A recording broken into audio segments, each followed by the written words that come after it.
नमस्कार दोस्तों। उत्तर प्रदेश के मुख्यमंत्री योगी आदित्यनाथ ने डिजिटल मीडिया सेंटर में आयोजित कार्यक्रम के दौरान महाकुंभ 2025 की सफलता पर खुशी जाहिर की और सभी सहयोगियों का आभार व्यक्त किया। उन्होंने कहा, आज मुझे डिजिटल मीडिया सेंटर के उद्घाटन में शामिल होने का सौभाग्य प्राप्त हुआ। महाकुंभ के सफल आयोजन के बाद मैं अपनी पूरी टीम की ओर से आप सभी का स्वागत और आभार व्यक्त करता हूँ। सीएम योगी ने मीडिया कर्मियों की भूमिका की भी सराहना की और कहा कि महाकुंभ की सफलता में सभी का महत्वपूर्ण योगदान रहा है। उन्होंने इस ऐतिहासिक आयोजन को कुशलता से संचालित करने के लिए प्रशासन, सुरक्षा बलों और स्वयंसेवकों की भी प्रशंसा की। उन्होंने कहा कि प्रयागराज महाकुंभ केवल एक धार्मिक आयोजन नहीं बल्कि भारत की संस्कृति, परंपरा और आध्यात्म का भव्य उत्सव है, जिसे पूरी दुनिया ने देखा और सराहा। डिजिटल मीडिया सेंटर के कार्यक्रम में सीएम योगी ने इस पहल को आधुनिक तकनीक और संचार के क्षेत्र में एक बड़ा कदम बताया। उन्होंने कहा कि डिजिटल माध्यम से सरकार और जनता के बीच संवाद को और प्रभावी बनाया जा सकता है। इस मौके पर उन्होंने मीडिया प्रतिनिधियों से सकारात्मक पत्रकारिता का आह्वान किया और उन्हें भविष्य में सरकार की योजनाओं को जनता तक सही तरीके से पहुंचाने के लिए प्रेरित किया। महाकुंभ प्रयागराज एक वैश्विक इवेंट बना और इसका श्रेय आदरणीय प्रधानमंत्री जी के विजन के कारण ये जो कार्य करने में हमें सफलता प्राप्त हुई और यह इसको व्यापक सकारात्मक रूप से देश और दुनिया तक आप सब ने पहुंचाया है। मैं इसके लिए भी आपको हृदय से धन्यवाद करता हूं। मैं देख रहा था कि एक एक दिन हो या रात्रि हो, सुबह हो या शाम हो, शीतलहरी हो या भीषण धूप हो, लेकिन अनवरत रूप से कोई चलता रहा तो वो मीडिया चलता रहा। या तो मां गंगा की धारा चलती थी या मीडिया चलता था। और आपकी जो ये भूमिका थी सकारात्मक रूप से आगे बढ़ती रही और महाकुंभ प्रयागराज नए रिकॉर्ड बनाने के लिए उतावलापन दिखाते हुए 66 करोड़ 30 लाख से अधिक श्रद्धालुओं को मां गंगा, मां यमुना और मां सरस्वती की इस त्रिवेणी में आस्था की पवित्र डुबकी के साथ जोड़ते हुए आस्था और आर्थिकी के एक नए रिकॉर्ड को बनाने के लिए आगे बढ़ चुकी थी। बहनों और भाइयों, ये आस्था और आर्थिकी का जो एक नया विजन प्रधानमंत्री जी ने दिया है कि स्पिरिचुअल टूरिज्म में भी पोटेंशियल है और उस पोटेंशियल का आधार कोई राज्य बन सकता है तो उत्तर प्रदेश बन सकता है।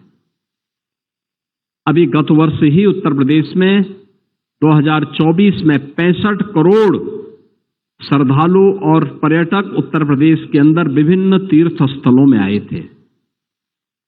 अयोध्या धाम आए थे, काशी आए थे, मथुरा वृंदावन आए थे, प्रयागराज में आए थे, चित्रकूट में आए थे, मां विंध्यवासिनी के धाम में आए थे, गोरखपुर में आए थे, सुख तीर्थ में आए थे, नैमिषारण्य में आए थे। और अकेले प्रयागराज में 45 दिन में 66 करोड़ 30 लाख पर्यटक और श्रद्धालु आ चुके हैं। यानी नए नए रिकॉर्ड बनते हुए दिखाई दे रहे हैं। प्रयागराज महाकुंभ ने उत्तर प्रदेश के अंदर 5 स्पिरिचुअल टूरिज्म के कॉरिडोर उपलब्ध करवा दिए। प्रयागराज से मिर्जापुर और काशी का एक, प्रयागराज से अयोध्या और गोरखपुर का 2, प्रयागराज से लालापुर, राजापुर और चित्रकूट का 3,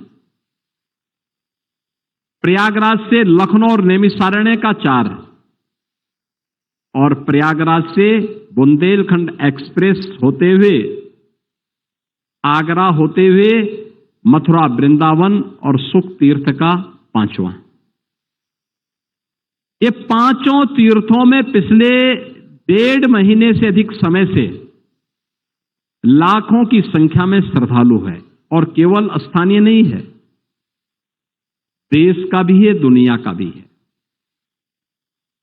इन 45 दिनों में 100 देशों का प्रतिनिधित्व प्रयागराज में हुआ, जिसमें 74 देशों के तो एम्बेसडर और हाई कमिश्नर्स यहां आए थे।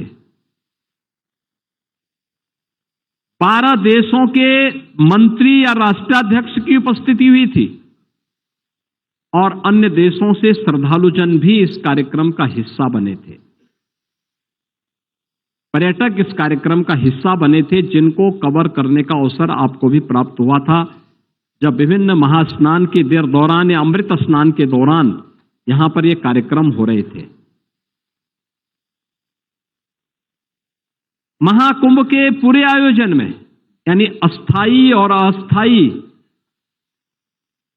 इन सभी निर्माण के कार्यों को में डबल इंजन की सरकार में केंद्र और राज्य सरकार ने मिलकर के लगभग 7,500 करोड़ रुपया खर्च किया, जिसमें 200 से अधिक सड़कों का निर्माण, 9 फ्लाईओवर, 14 फ्लाईओवर, 9 अंडरपास, 12 कॉरिडोर। पहली बार प्रयागराज में कुछ ऐसा मिला देखने के लिए जो पर्यटकों को अपनी ओर आकर्षित करता था। आपने देखा होगा अक्षयवट कॉरिडोर, मां सरस्वती कॉरिडोर, कूप कॉरिडोर, पातालपुरी कॉरिडोर, बड़े Hanuman ji corridor, Maharshi Bharadwaj corridor, Nagvasuki corridor, Shringverpur corridor, Dwadash Madhav corridor, यानी ये अलग अलग प्रकार के 12 कॉरिडोर प्रयागराज में विकसित हुए हैं, जो टूरिज्म की दृष्टि से हर एक श्रद्धालु को अपनी ओर आकर्षित किया। और इस दौरान श्रद्धालु जनों की सुविधा के लिए प्रयागराज सिटी के अंदर हम लोगों ने उत्तर प्रदेश सरकार के और केंद्र सरकार के मिलकर के लगभग 1 लाख कार्मिक इस पूरी व्यवस्था के साथ जुड़ करके, अधिकारीगण जुड़ करके इस पूरे कार्यक्रम को सफलता की नई ऊंचाई तक पहुंचाए, जिनमें सर्वाधिक सुरक्षाकर्मी उत्तर प्रदेश पुलिस बल के थे, पीएसी के थे, फायर सर्विसेज के थे, जल पुलिस के थे, होम गार्ड के थे, पीआरडी के जवान थे, एटीएस और एसटीएफ के कमांडो भी हम लोगों ने तैयार किए थे। और पूरे मेले को फेस रिकॉग्निशन के साथ जोड़ते हुए लगभग 3000 सीसीटीवी कैमरे के साथ, एआई टूल के साथ जोड़ते हुए एक एक व्यक्ति की आने की सूचना और उसके चेहरे की पहचान के साथ साथ डुबकी कितने लोग लगा रहे हैं, उन सब की काउंटिंग की भी व्यवस्था उसके माध्यम से हो रही थी। और मुझे उसी से सहायता मिल रही थी। मैं प्रयागराज आता था तो यहां पे तो प्रत्यक्ष देख लेता था, हवाई सर्वेक्षण कर लेता था, लेकिन जब लखनऊ में या कहीं रहता था तो 3000 कैमरों को ही मैं एक एक करके देखता था। 360 डिग्री तक जिन्हें घुमा करके देखा जा सकता था और एक एक एंगल से हम लोग एक एक क्षेत्र को देख सकते थे, कहां पे कौन सी गतिविधि हो रही है, कितना प्रेशर कहां पे डेवलप हो रहा है। यह स्थिति प्रयागराज के अंदर पुलिस की थी। 15,000 से ऊपर यहां पे स्वच्छता कर्मी थे। इसके अलावा 7,000 से अधिक परिवहन निगम की बसेस थी। 750 से अधिक शटल बसेज भी यहां पे लगाई गई थी। पीडब्ल्यूडी, नमामि गंगे, जल निगम, संस्कृति एवं पर्यटन विभाग, सिंचाई विभाग, इन सभी विभागों ने, स्वास्थ्य विभाग, इन सब ने भी पूरी तत्परता के साथ इस कार्यक्रम के साथ जुड़ करके इसे सफलता की नई ऊंचाई तक पहुंचाया। रेलवे, सीआरपीएफ, होमगार्ड, नागरिक उड्डयन विभाग, सेना, वायुसेना, सड़क परिवहन एवं राजमार्ग मंत्रालय, भारत सरकार, इन सब ने भी अपनी भूमिका का निर्वहन किया। रेलवे ने लगभग 13,000 मेला स्पेशल चला करके यात्रियों की सुविधा को सकुशल आगे बढ़ाने का काम किया। 3.25 करोड़ यात्री केवल उत्तर प्रदेश परिवहन निगम की बसेस से प्रयागराज आए। लगातार इन पर कार्य करते हुए पौष पूर्णिमा 13 जनवरी से 26 फरवरी महाशिवरात्रि के अवसर पर कल पूर्णाहुति को यह 45 दिन का महायज्ञ सफलता की नई प्रतिमान स्थापित करते हुए संपन्न हुआ है। इसमें अस्थायी और अस्थायी इंफ्रास्ट्रक्चर प्रयागराज को प्राप्त हुआ। प्रयागराज आज एक स्मार्ट सिटी के रूप में विकसित हुआ और आज जो भी प्रयागराज आएगा तो प्रयागराज को देख करके अभिभूत था। देख करके यहां के विकास, यहां की सुविधा, यहां के मॉडल को देख करके वो सेल्फी ले रहा था, चौराहे चौराहे पे सेल्फी लेता हुआ दिखाई दे रहा था। 10,000 एकड़ क्षेत्रफल में हम लोगों ने मेला का विस्तार किया था और 5,000 एकड़ क्षेत्रफल में हमने 6 लाख वाहनों के पार्किंग की व्यवस्था दी थी। 30 पेंटून ब्रिज बनाए गए थे। 500 चेकर्ड प्लेट 500 किलोमीटर की बिछाई गई थी। 1250 किलोमीटर की पाइप पेयजल की स्कीम थी। 1 लाख टेंटेज थे। 8,000 आश्रम और संस्थाओं को भूमि आवंटन किया गया था और इसके साथ ही 1.5 लाख शौचालय बनाए गए थे। 7 रिवर फ्रंट, 12 किलोमीटर का अस्थायी घाट, 9 अस्थायी घाट, यह भी इस अवसर पर बनाने के कार्यक्रम संपन्न करके इस आयोजन को सफलता की नई ऊंचाई तक पहुंचाने का काम हुआ था। बहनों और भाइयों, केंद्र और राज्य सरकार ने अपनी जिम्मेदारियों का निर्वहन किया। श्रद्धालु जन को यहां तक लाने के लिए सभी संबंधित विभागों ने, संस्थाओं ने अपना योगदान किया। लेकिन एक एक घटना को लाइव दिखाने का काम और सकारात्मक रूप से उसको आम जन तक, घर घर तक पहुंचाने का काम, यह तो आपने ही किया है। क्योंकि कितनी भी अच्छी व्यवस्था होती, कितना भी हम कर लेते, बहुत होता प्रयागराज देखता, प्रयागराज कमिश्नरी देखती, उत्तर प्रदेश देखता, कल्पवासी देखते। लेकिन आप लोगों ने, और केवल आप ही ने नहीं, यानी हिंदी मीडिया ही नहीं, देश भर की मीडिया ने और विदेशी मीडिया ने भी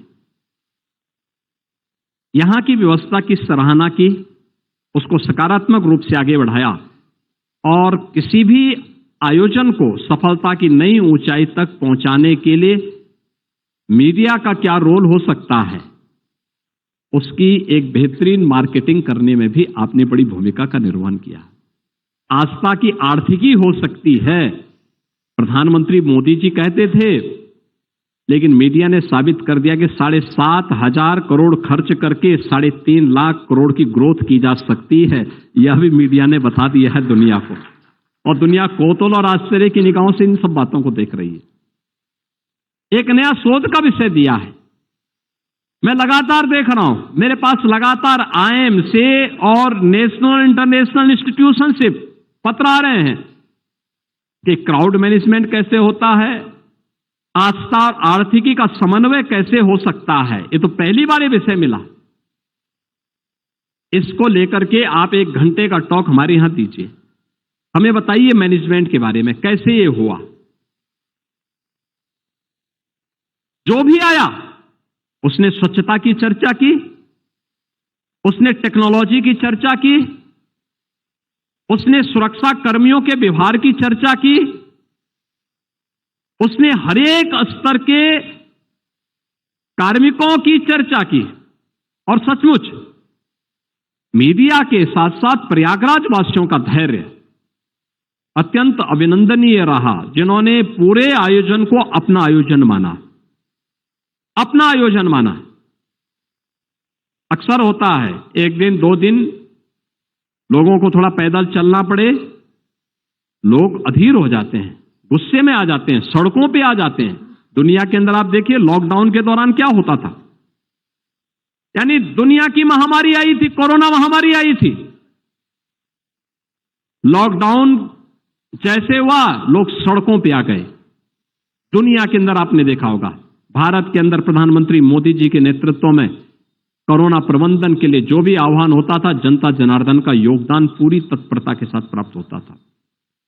और ये तो महाकुंभ था, 45 दिनों तक जनता जनार्दन प्रयागराज की लगातार। मैं आज उन सभी सड़कों पे गया था जहां कल तक जाना कठिन होता था। मैं भी नाग बासुकी वाले मार्ग से होते हुए आ रहा हूं, उसी रास्ते गया था, उसी रास्ते आया हूं। 5 जनवरी के बाद से मैं उस मार्ग पर चलने की हिम्मत नहीं कर पाया था, इतनी भीड़ हुआ करती थी, पूरा रेला चलता था। अखाड़ा मार्ग पर पूरा रेला चलता था। संगम तट पर 5 जनवरी के बाद हम जा नहीं पाए, इतना रेला चलता था। और आज मैं देख रहा था कितना स्मूथ है। आज मैं वहीं से होते हुए गया हूं, पूरा देख करके गया हूं। बड़े हनुमान जी का भी दर्शन किया हूं, मां गंगा के प्रति भी कृतज्ञता ज्ञापित किया हूं। और इसलिए सुबह आकर के पहले मेरे मंत्रियों ने, मेरे साथ के सभी मेरे मंत्रिमंडल के साथियों ने, हम लोगों ने सब ने मिलकर के पहले कृतज्ञता ज्ञापित करते हुए स्वच्छता के कार्यक्रम को चलाया। इतने दिनों तक मां गंगा हमारा भार ढोती रही, तो हमारा भी तो दायित्व बनता है कि मां की सेवा करें। तो हम लोगों ने एक अभियान की शुरुआत की, और अभियान की शुरुआत करते हुए अगले 15 दिन का एक कार्यक्रम दिया है कि भाई यहां पे स्वच्छता के एक बड़े कार्यक्रम को हम हाथ में लेंगे। हमारे जनप्रतिनिधिगण इस कार्यक्रम को आगे बढ़ाएंगे। स्वच्छता के कार्यक्रम को आगे बढ़ाते हुए जो भी आया स्वच्छता की चर्चा किया।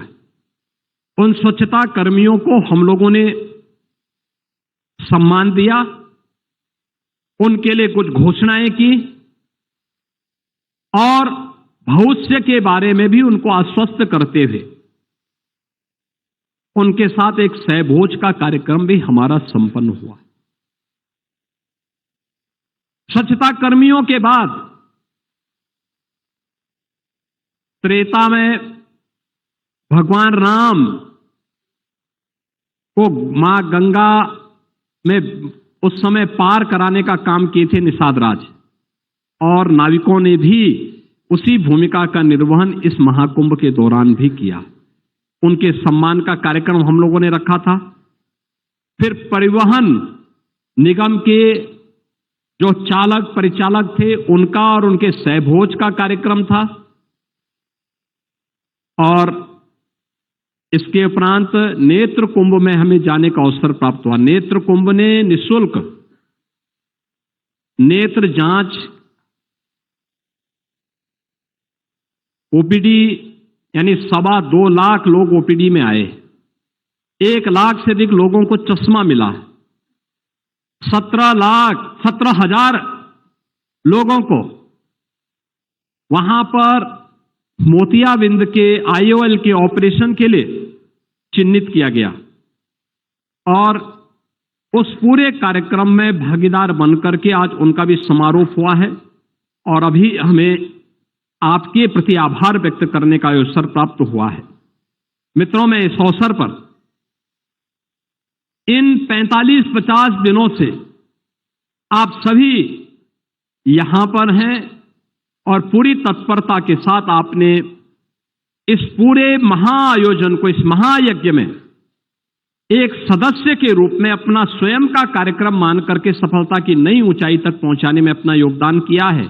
मैं उत्तर प्रदेश सरकार की ओर से आप सबके प्रति हृदय से धन्यवाद ज्ञापित करते हुए आज आप यहां पर आए हैं, इस आयोजन की पूर्णाहुति के अवसर पर भी आपकी उपस्थिति है। मैं इसके लिए आप सबको हृदय से धन्यवाद ज्ञापित करता हूं और अपनी पूरी टीम की ओर से आपका अभिनंदन करता हूं। धन्यवाद। जय हिंद।